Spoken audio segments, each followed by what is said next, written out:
Feel free to sit up here. Sit up here.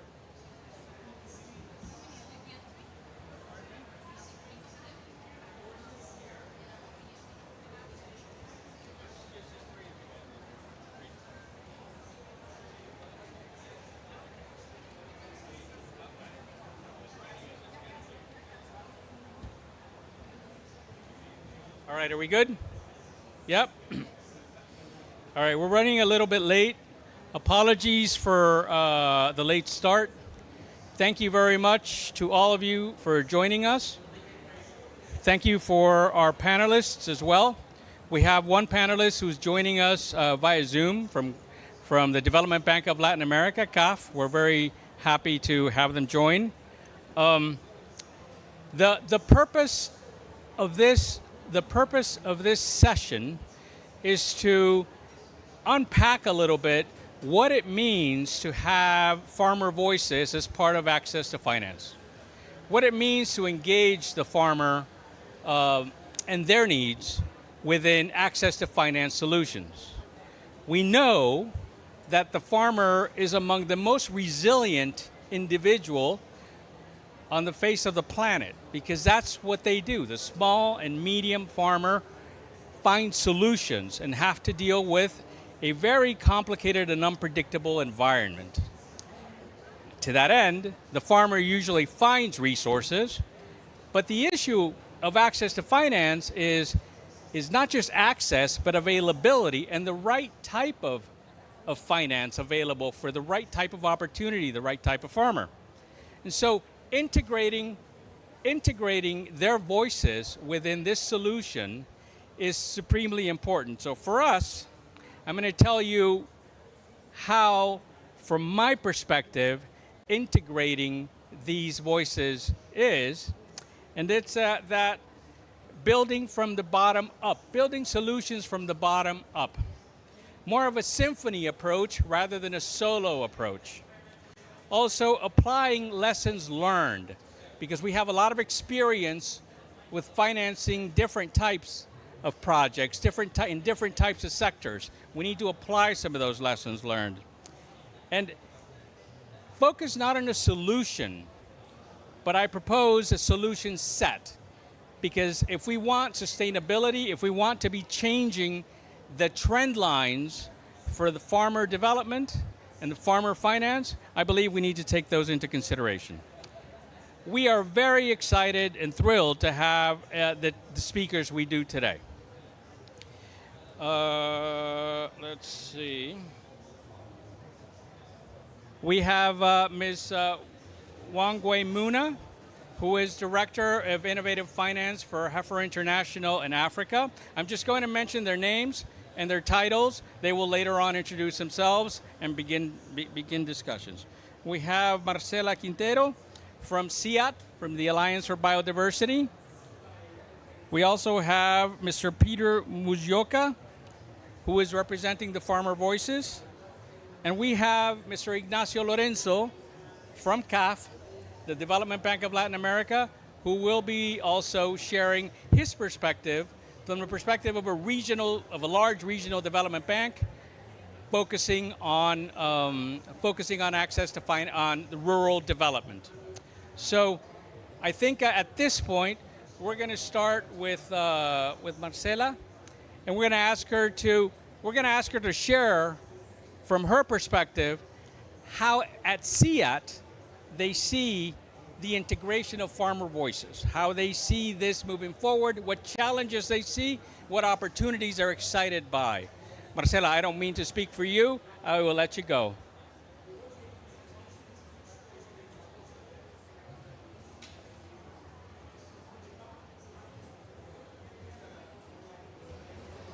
Okay, working now. Okay, hello everyone. So it has been already said, I'm Marcela Quintero. I work for the Alliance of Biodiversity International and CIAT. I'm the research director for the organization, but also I have worked many years with farmers, with co-creation of innovations. When I was doing, I was in the actual implementation on the ground. But now my role is also on how we establish partnerships with different type of actors, including the farmers. And also we are working on climate action, and one of the main levers for us to create impact is precisely with climate investment and with climate finance. And then the thing and the main issue that we are trying to tackle is how we unlock that climate finance that at the same time is really creating transformation for the farmers in a positive way. So in that spectrum, I mean, you have the farmers, you have the climate finance streams. There is a big space to bridge. So for us, and of course as a research for development organization, in that bridge, there are some specific things that we are taking into account carefully when we are supporting, for example, international agencies and countries to get ready in the development of projects to unlock finance. But at the same time, when we are working with the farmers, also to attract that funding. So in that regard, there are three things I want to mention, and it's something that the first one is kind of natural. So when we are talking about climate finance, where to invest, what do I need to do? Of course, data is important, but also to show things that in practice work, because the funder needs to see that it's going to be effective. So the data there, and if we are a scientific organization, helps, right? To say, okay, to give confidence on the investment. But from the farmer side, if I'm a farmer, I want to see that, oh yes, this really works. So on that one, we work, yes, in evidence generation, but more from the perspective of co-creating with the farmers that evidence and the solutions. So they really say, okay, I can trust on this technology and that innovation, and I'm not going to get in trouble if I practice this, that probably is going to create more problems for myself. So creating science and data for those two different needs, for the needs of the funder and the needs of the farmer. The second one that I think is something we also discussed in another panel, and is if we see, for example, improving restoration, farming practices, not as an expenditure, but as an investment, it means that we also need to see the farmers as part of the investment model. So farmers are not the recipient, right? The beneficiary of an aid. It has to be someone who is part of the investment model where there is a share of the cost, but also of the benefits, not just a recipient of an aid. So it means that the farmer needs to take a voice in the co-creation of what is going to be the activity you are going to invest on. Of course, also need to be part of the effort to make that investment in different forms, mainly based on the assets they have. But also they need to receive a share of the benefits. And the farmers create benefits in different ways. So for example, if we are talking about regenerative agriculture or restoration, they create benefits for the society beyond the benefits for the private investment, the private benefit for the farmer. So for example, they produce also ecosystem services. So how they can get a share of those benefits, and it means that the climate finance investment model need to also capture that value that they create, so there is a return to the farmer also in that way. But if we keep posing the farmer just as a recipient of an aid, we need to change really the narrative, and the farmer is part of the investment, shares part of the cost based on its capabilities, but also have a greater share based on the different returns that he's providing to society, not only the private returns. And the third one, so we have data, we have farmer as part of the investment model, and the third one is partnerships. So we as a research for development organization, we are trying to, science alone is not going to help us to create impact. So we create more and more, we believe more and more on public-private partnerships that we are creating that can be sustainable. So for example, in Africa, we have been, we helped to set up, and we are part of the PABRA network. I don't know if you have heard about the PABRA network. It's the Pan American network for beans, because we work a lot on beans for nutrition, for environment, for different purposes, but the beans alone that we produce are not going to be enough to create impact. So we create this platform where we invite the value chain actors, we invite the farmers, the different actors of the value chain to be able, those beans to be at the end arrive to the plates of the schools, of the homes. And then we have these beans that are biofortified and also with good practices.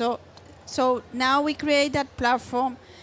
We get resources that go to the different actors of that platform to make, to help us to deliver at scales those nutritious beans with better management practices. So this is just an example that it works. It has been on the ground for more than 20 years. Actually, it got the prize of the African Food Prize last year. So we can build those platforms that is also financially viable, that is sustainable. But I think we need to create more of this because, I mean, our organizations cannot create the impact alone. And then if we create those platforms and then we have climate finance, we say to the climate finance streams, use those platforms to channel the resources. So I think it's a call on how we can create more of these partnership platforms to facilitate the arrival of climate finance where it needs to arrive, that is on the ground. And just a small parenthesis, I also was in another conversation yesterday, and someone from the GCF was saying, we need to find a mechanism to ensure that the funding is really arriving to those that need it the most. Because if you see that funding is getting stuck in the middle, right? So the part that really arrives to the farmers is not the largest share of the whole finance.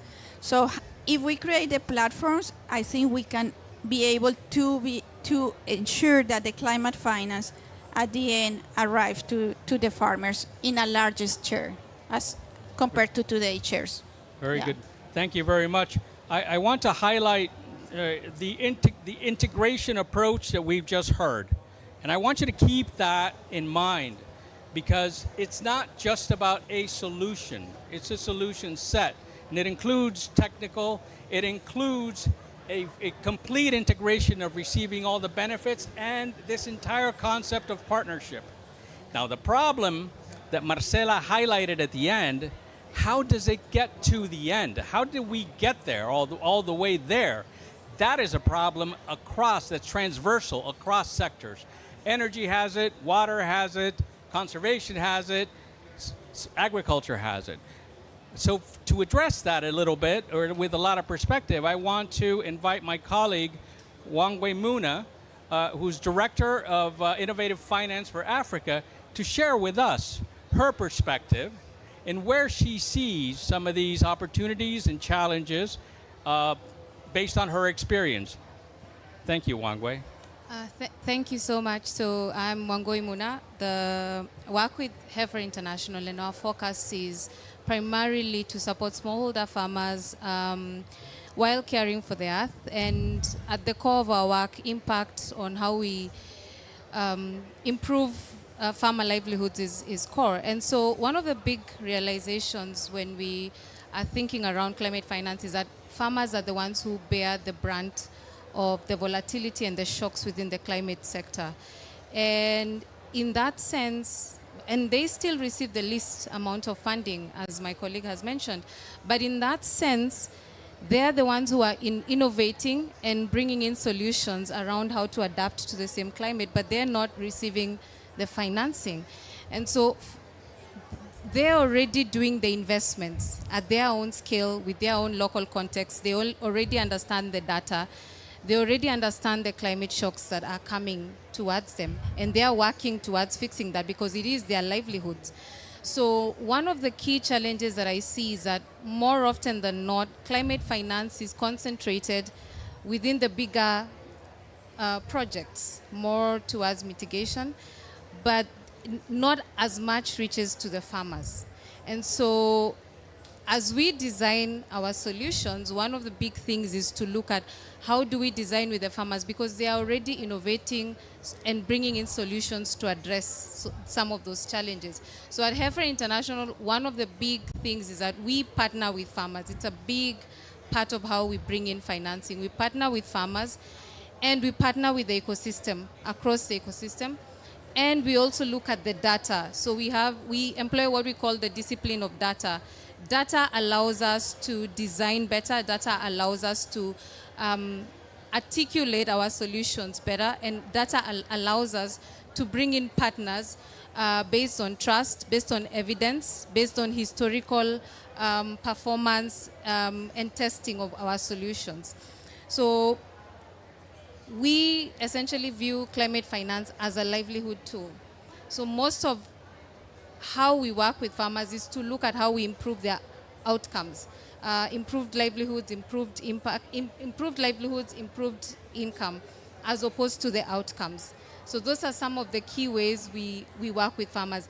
And also, if you look at the access to finance cycle, we look at providing access, providing inclusion, which speaks to visibility, which speaks to how you bring in farmer voices, including women and youth, but also de-risking farmers. So more often than not, farmers are not able to receive financing because they're not properly de-risked, or they're perceived as too risky. But if you look at the entire value chain, the producers are the ones who bear the biggest brunt of the climate risk. And yet we are not there to de-risk them. We're not there to provide the financing that helps them. So they absorb most of the risk. We look at financing that helps to ensure that farmers are not absorbing all the risk and that the risk is redistributed. We also work with organizations and SMEs that are innovating and providing technology to support climate smart innovations within agriculture. And we do this by scaling and financing them and testing out financing models, testing out business models, testing out their solutions with the farmers as partners. And so this also helps us to bring in an additional layer. It's not only finance, it's not only de-risking, it's not only technology. We also bring in the partnership, but then we also look at how we are accountable to our actions in terms of looking at outcomes as opposed to outcomes as opposed to outputs only. The other aspect around this is we employ our capital to look like catalytic capital. It's not the beginning, it's how we catalyze additional leveraged financing. So we've given the farmer access, we've given them inclusion, we've de-risked them, then we look at how we can leverage additional capital, bring in additional impact investments into the space. And then that is the only way we can be able to now measure transformative impact at the end of that entire cycle. So we look at it from end to end, how the finance flows, making sure that we observe the discipline of data, that our solutions are locally rooted to respect local contexts, that our solutions are built and designed with the farmers, and that we are constantly monitoring for impact and learning and adapting as we go. So that is how we approach it at Heifer. Thank you. Thank you very much, Wangwei. I think it's important. I think it's important to bear in mind the continuity here. There's a continuum here that you will see continuing to build. It's a tautology, but you'll see it continue to build. Because when Wangwei shares the approach that Heifer has, she's not referring to providing a specific trade finance solution with some insurance product or something of the sort. She's talking about the ecosystem and how to address the ecosystem at a variety of steps. And data-driven is important for two reasons. One, measuring impact, of course, and two, correcting course. In engineering, we have something that we call failure analysis. It's called something different in other space fields, but it's extremely important to have the plasticity, the flexibility to be embedding new adjustments, because we talk a lot about integrating farmer voices, but it's something that's for most of us relatively new. Not for all of us, but for most of us relatively new. And it's important to integrate it by ways of a dynamic balance. And it's going to vary between the different issues, different contexts, whether it's Americas, Asia, Africa, et cetera, et cetera. That was really, really good. Thank you very much for that. Now, before giving Peter the opportunity, Peter, I want to save you for last. I'm going to invite Ignacio to join us. Ignacio Lorenzo is a director at CAF, Development Bank of the Americas. We're very grateful to have him with us. It's important because CAF focuses on the Americas, has announced a very large resource investment by 2030 and beyond in rural development, in agriculture. And Ignacio is one of the people that's managing that initiative. The World Bank has announced, IDB has announced, but for us and the work that we're doing, it's really, really interesting to hear from CAF on how they see it from their perspective. Ignacio, I'll shut up now so that you can start. Thank you very much, Jorge, and I hope you are listening me to me right. Please confirm. Yes, we can hear you. Thank you so much. And sorry, colleagues, I'm not there presentially. I will be there next week, hopefully to see some of you by the next days. Thank you so much, Heifer, for the invitation. For us, it's a very great honor to be part of these conversations. And indeed, from the outset, let me just reaffirm Jorge's initial thought regarding the relevance of farmers in leading with climate and other kinds of risks. I believe some of the colleagues have also mentioned the issues around prices and the volatility. So definitely farmers take into their own hands and decision-making key aspects of resilience and risks that are indeed challenging, but also they're on the front and their need indeed to be supported. As for CAF, as Jorge was indicating, we have just established a new strategy where we call it agricultural prosperity. I will go back to that in a minute. Back in March, we had our board meeting in Santiago de Chile.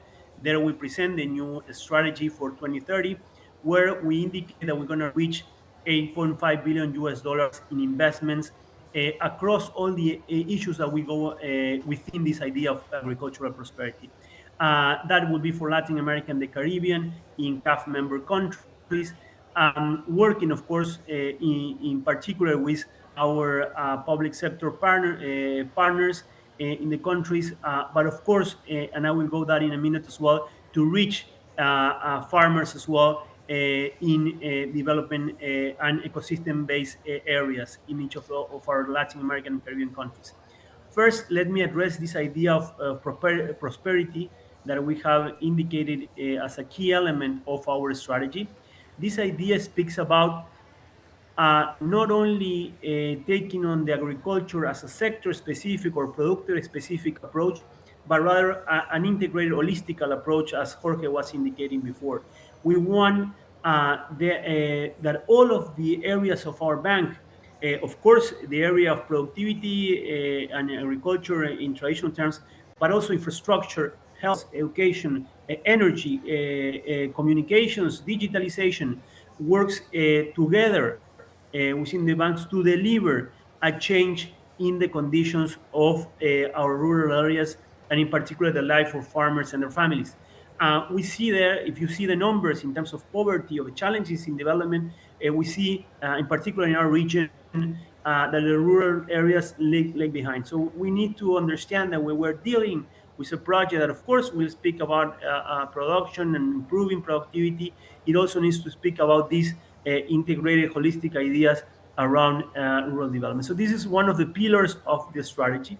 And the second is that, and this is particularly relevant to bring on COP30, is that we know that the urgency of the climate crisis require us to build upon our agricultural strategies in a pro-environment way.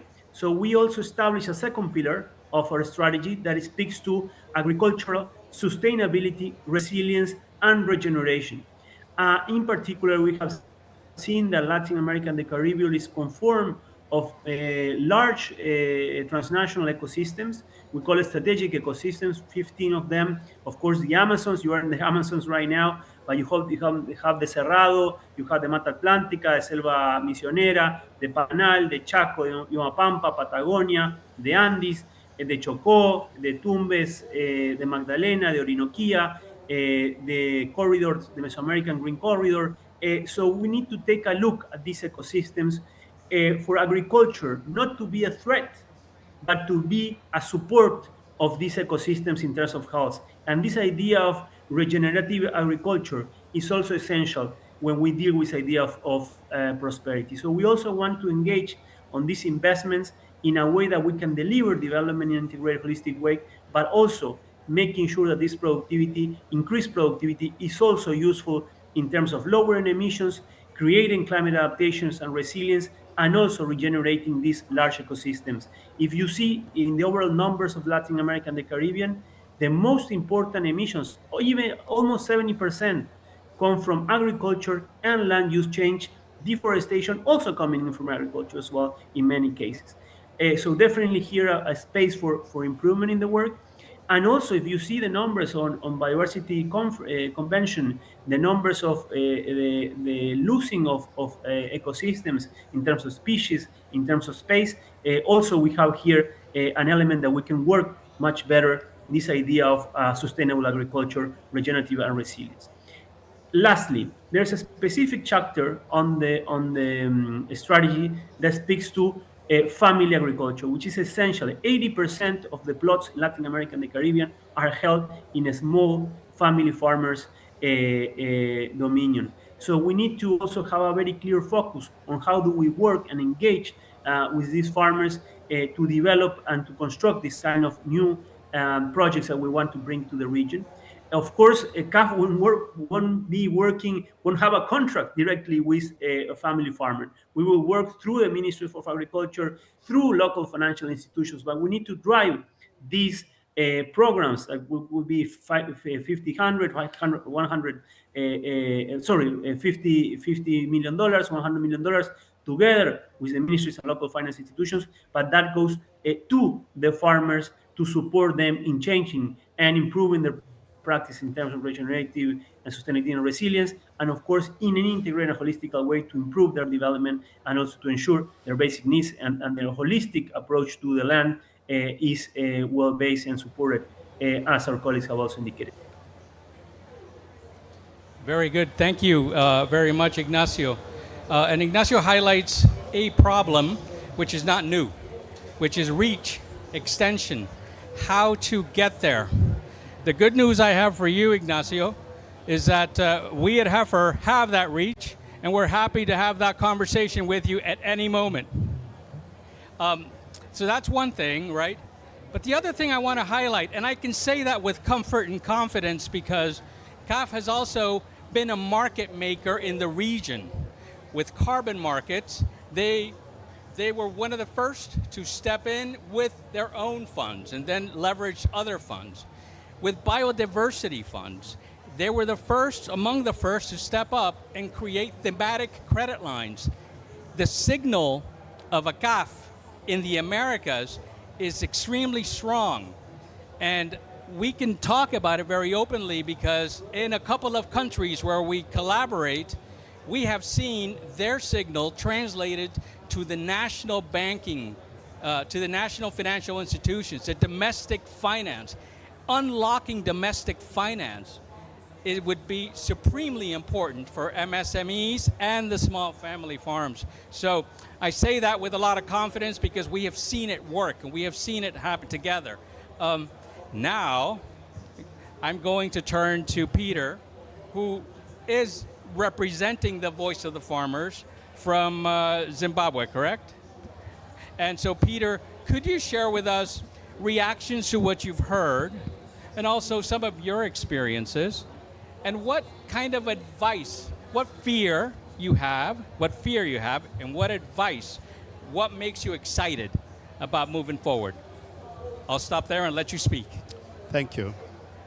It's Paul, Paul Zakaria. Paul. Yes. Sorry. I'm from, yes, Paul. I'm from the Zimbabwe Farmers Union. And this is an organization that is about 365,000 members. Your volume. Okay. So 365,000 members and largely smallholder farmers. And these about 85% are smallholder farmers. And just to get us going, the first thing that I would like to mention here is that from our experience, farmers are already investing in climate adaptation. The digging of contours, irrigation spreads, agroecological tailoring, buying, procuring seed that goes together with their local settings. There are farmer field schools which are funded by farmers. It's many other initiatives, like I was talking in another plenary, biochar, production, using cotton stalks, and doing compost. All that, if you put the monetary value to it, you would realize that there is a lot of money that farmers are actually already spending without anybody coming to their help to assist them. So these and many other, integrating trees and the livestock initiatives and so on, digital platforms even, driven by farmers in their very small way. So there is a lot of investment that's already happening in there. Their biggest challenge has been about upscaling, taking this to another level. Scale. Yes, upscaling, taking these initiatives to another level. You'll see that when we're talking about climate finance and the initiatives that have been already uploaded and outlaid, you'll realize that only some sources say about 2% of that money is what reaches to the farmer on the ground. Just 2%.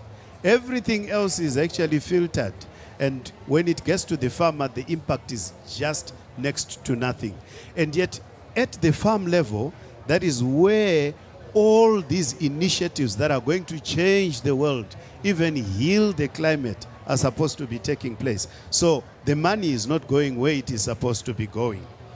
Now, there are other initiatives that are coming up, huge, but they are actually tried out as pilots. And this is big monies that we're talking about here. In the project proposals, farmers are described in there as beneficiaries. And that is so sad, because farmers are actually climate actors, finance actors, and they are already investing, and therefore they must be looked at as partners. So we need to understand that farming is business, and as such, we need to take our farmers, even if they do not have the capacity. Let's invest in building their capacities to negotiate, building their capacities to treat their whatever finances that may come as such. So we need to redefine who the finance actors are. And I want to believe that our farmers and their farmer-led initiatives must be recognized on a global scale, everywhere throughout the world. Speaking on behalf of Zimbabwe Farmers Union, I notice that as we interact with other organizations, there are many other initiatives that are being done globally to sustain food and food security across the globe. Now, what are these things that we need to do? I believe that we need to build enabling mechanisms that will ensure simplified access to finance. Simplified access to finance. For these parcels that we're talking about, you would see that what is required in terms of accessing the funds is out of the reach of many farmers. In fact, not just many farmers, of smallholder farmers in general. So if finance could actually go to could be aggregated as a mechanism, aggregated at the farmer level, which is the farmer organizations, be they cooperatives, associations. What is so strange about bringing these resources closer to where they are supposed to be used?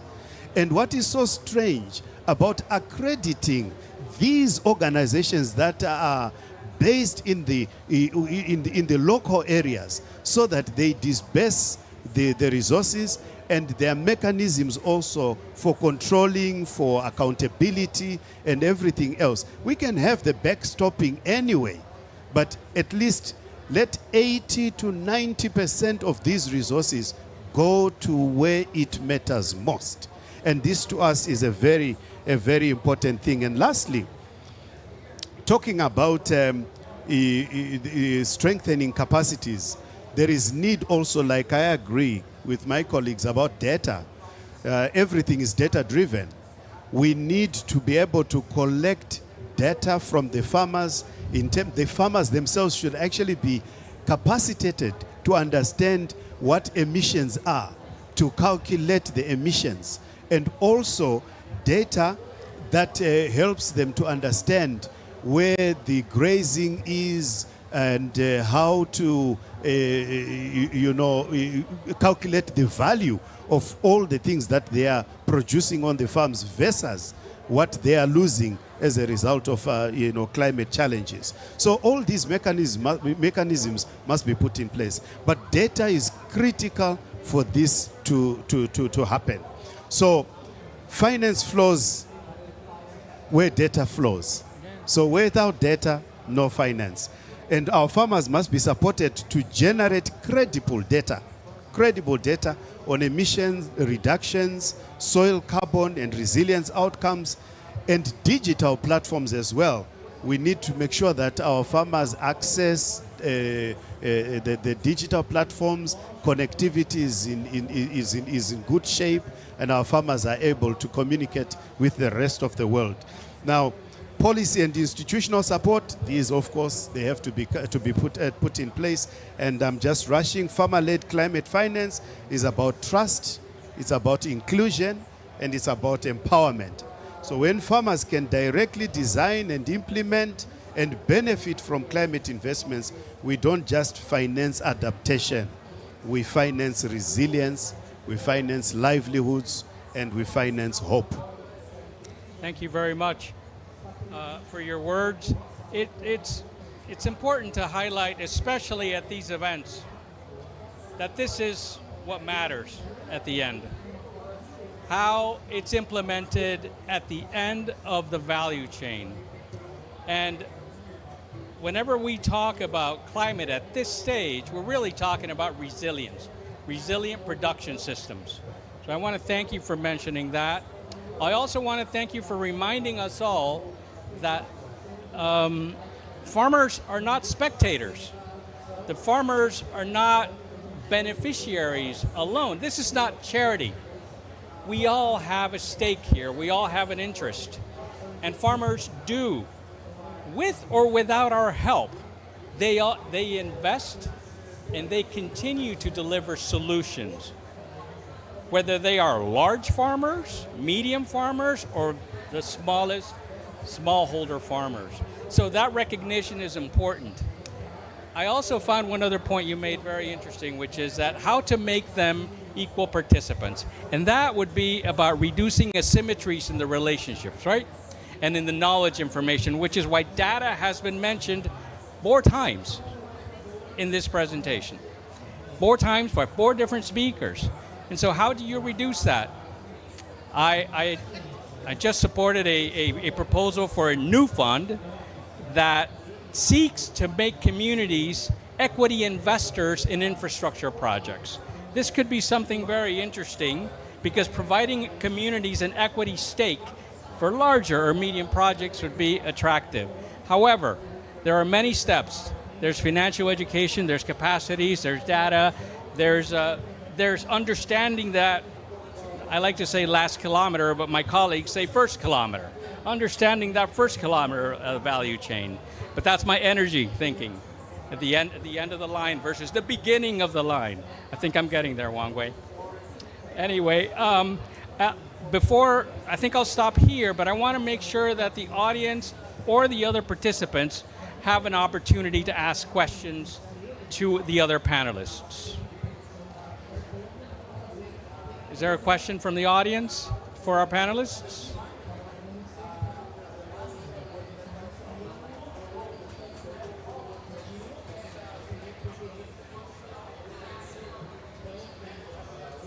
Thank you, sir. Could you introduce yourself and say where you're from? Thanks. Yeah, thank you very much. I'm Fasil Gabeyo from Ethiopia. Ethiopia. But I work. Dai? Yeah, louder. Oh, yeah, okay. I am Fasil. Can you hear me now? Can you hear me? Okay, I am Fasil. Yeah. Okay, can you hear me now? Oh, yeah, okay, sorry. I am Fasil from Ethiopia, but I work for a regional organization called African Biodiversity Network. Our secretariat is in Kenya, and we are operating throughout Africa for the last 20 years. The main theme that we are engaged with our partners is around governance, biological and cultural diversity conservation, and then youth intergenerational learning. And advocacy and policy also. So thank you very much for the great presentations. I just want to appreciate that. But my question is that from our experience, the understanding and definition of data is very much controversial, especially when it comes to smallholder farmers. The way they do their living, and then the way that they look the world may not necessarily through rational thinking, what they call it rational thinking, and through numerical interpretation when it comes to understanding of data. So the understanding of science and indigenous knowledge when it comes to data interpretation is different. So when we say credibility in terms of data, what does it mean? And then with whom understanding that credibility comes, and then who's evaluating that data? Okay. Because all knowledge, when it comes to the ground, day-to-day activities, on seed, on agriculture, on water, on the world outlook, may not necessarily be understood through graphs. Okay. So I'm let me see if I can summarize your question. Yeah. Well, first of all, your organization focuses much on governance, correct? That's what I understood, among other things, within associations, producer associations, etc. And so I understood the question to be two-layered, and it was focused on data, correct? One is about the relevance of data for the specific case. How relevant is that data? And the second thing that I understood, you'll correct me, is the general use and understanding of that data by the farmers themselves.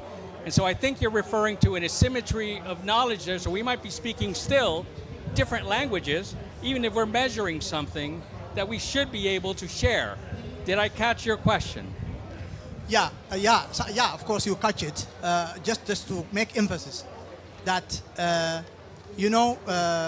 when it comes to, for example, practicing of what you call it agroecology on soil, on seed, the way farmer see seeds or productivity is not necessarily only on the yield increment. Okay, not just yield for productivity Yes, is what you're saying. productivity has got many layers, social layers, spiritual layers, and connectivity between material and immaterial world. Okay.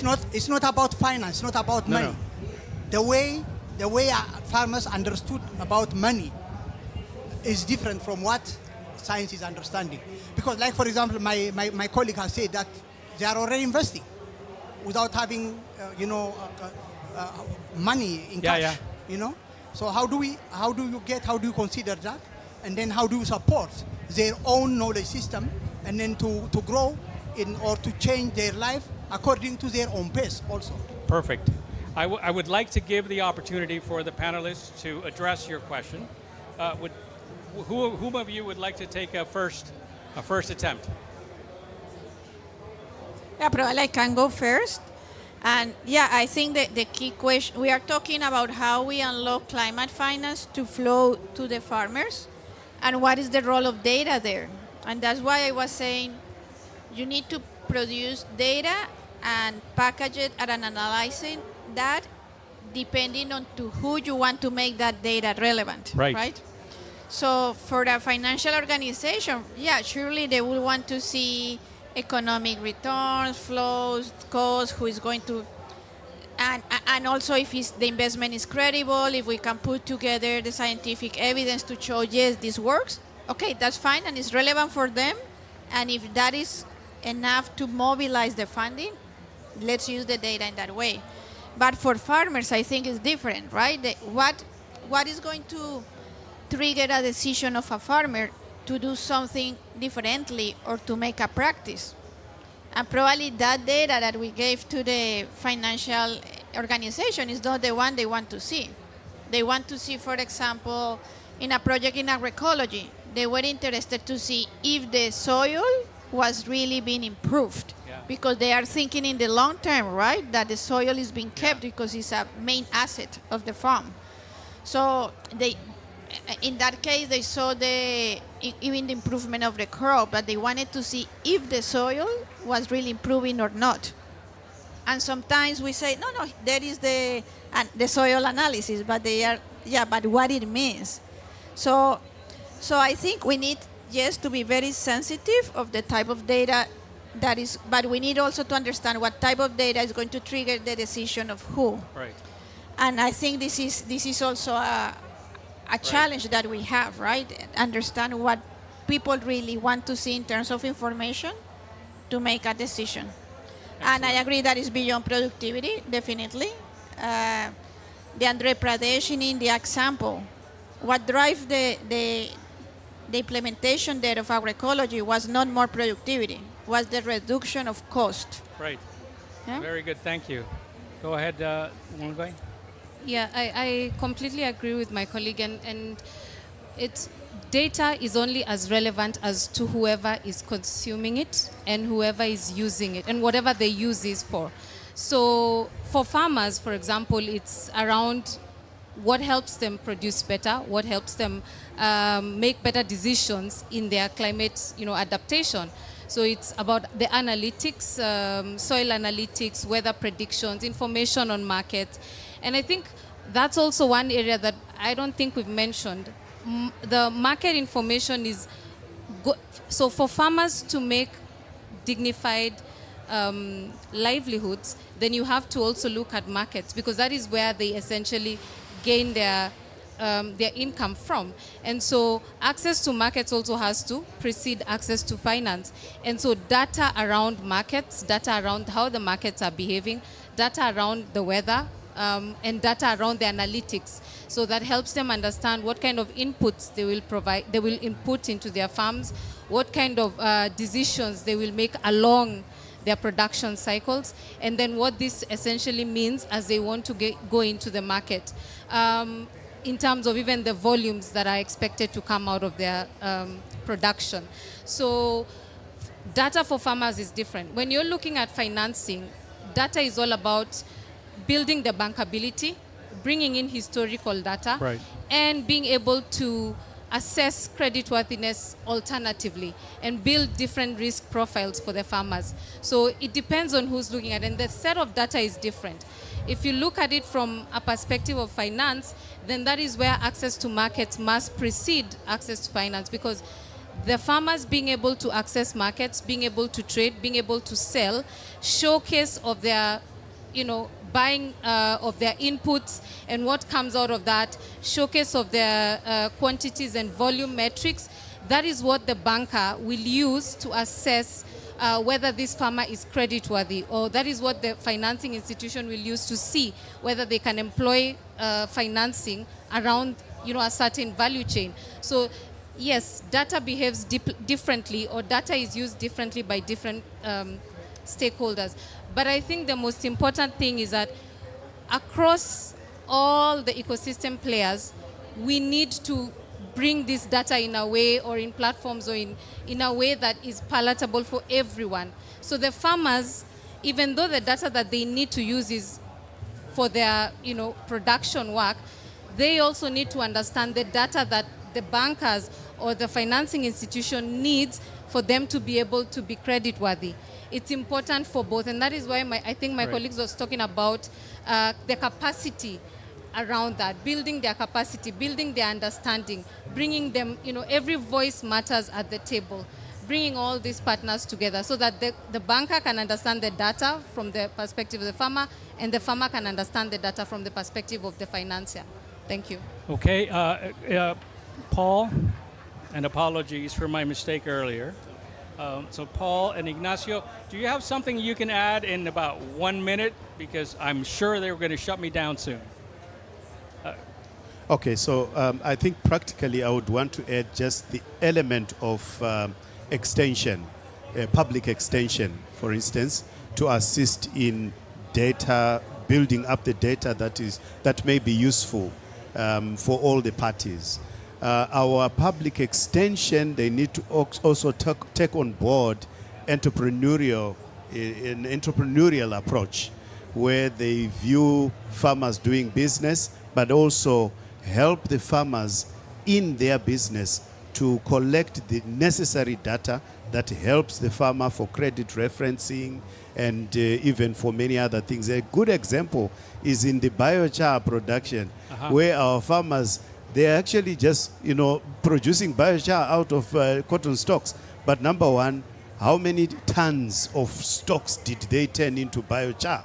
And how much biochar did they create? How much carbon did they capture? How much carbon did they sequester?